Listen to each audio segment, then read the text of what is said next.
वसू म्हणजे पृथ्वी आणि गाय हे तिचं प्रतीक आणि बारस म्हणजे द्वादशी, म्हणून अश्विन वद्य द्वादशीला वसुबारस म्हणतात। या दिवसापासून खऱ्या अर्थाने दिवाळी सुरू होते।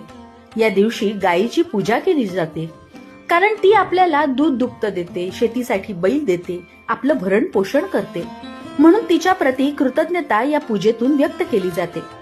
गायीच्या पावलावर पाणी टाकून हळद कुंकू फुलं वाहतात, निरांजनाने ओवाळतात, पुरणपोळीचा नैवेद्य दाखवतात। शहरात ही पूजा शक्य नसेल तर निदान गोशाळेत जाऊन आपल्याला सेवा देता येईल किंवा आर्थिक स्वरूपात दान देता येईल।